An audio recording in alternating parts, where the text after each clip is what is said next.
saya pun bisa merasakan ketika Digital ini semua orang bisa bersuara, tapi apakah ini merupakan demokrasi atau malah merusaknya?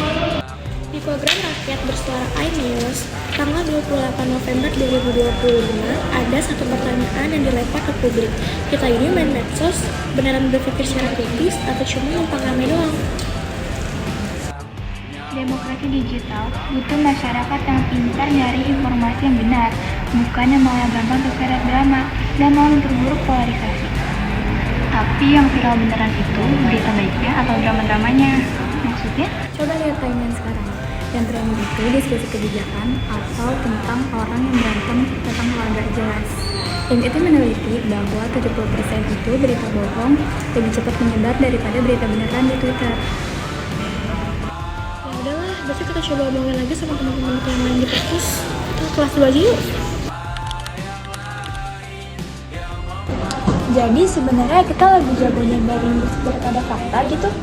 Secara statistik sayangnya iya. Pernah nggak sih kamu itu sering scroll TikTok atau Instagram, terus jadinya kamu makin yakin sama pendapat kamu sendiri? Sering banget malah. Itu bukan kebetulan. Algoritma itu muncul karena apa yang kita suka, bukan karena kebutuhan kita. Lama-lama kita cuma ngeliat sudut pandang dan ngerasa itu adalah salah satu kebenaran. Itu namanya filter bubble.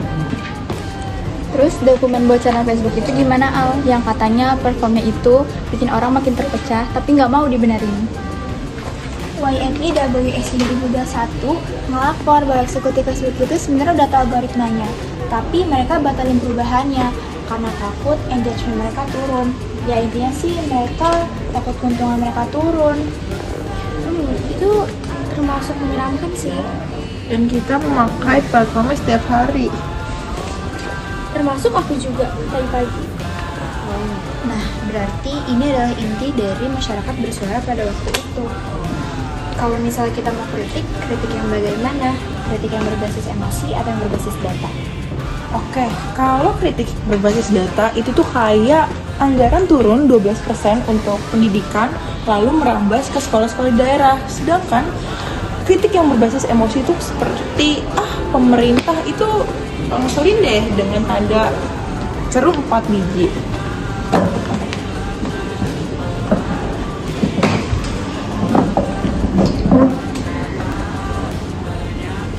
Kalau menurut aku, yang kedua itu lebih gampang viral. Tapi sebenarnya yang lebih benar itu yang pertama. Aku ngerti maksudnya, tapi kadang jujur emosi itu yang bikin orang mau gerak. Gerakan sosial jarang lahir dari spreadsheet. Betul tuh, emosi itu bahan bakarnya. Kalau setir itu datanya. Jadi tanpa setir, kita ini cuma ngebut tanpa arah. Di era medsos ini, diskusi publik itu cenderung memperkuat keyakinan yang udah ada, bukan membuka keyakinan yang baru. Kayak gini tuh justru memperlemah kualitas demokrasi kita. Menurut aku ya, kalian semua tuh terlalu optimis.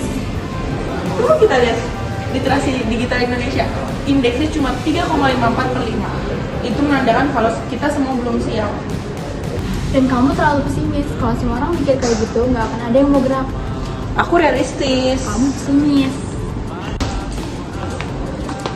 Kalian berdua sadar nggak sih? Kita lagi ngomong bahayanya drama di medsos, tapi kamu malah bikin drama sendiri di sini. Nah, itu dia masalahnya. Kita itu gampang terpancing, apalagi pas kita tahu jebakannya. Kita udah di masalahnya. Sekarang konkretnya ngapain? Mending kita mulai dari kebiasaan kecil dulu. Ini mulai dari 3 hal. Yang pertama, kalian harus pastiin sumbernya dari mana sebelum share. Dan yang kedua, kalian udah baca sampai habis atau belum. Lalu yang ketiga atau yang terakhir, kalau misalnya salah, kalian mau tanggung jawab atau enggak. Aduh, yang ketiga relate banget ya. Dan platform juga harus berubah. Nggak bisa semuanya dikembalikan ke pengguna. Perlu regulasi yang bikin algoritma lebih transparan. Setuju. Tadi mungkin aku memang terlalu menyalahkan individu sih ya.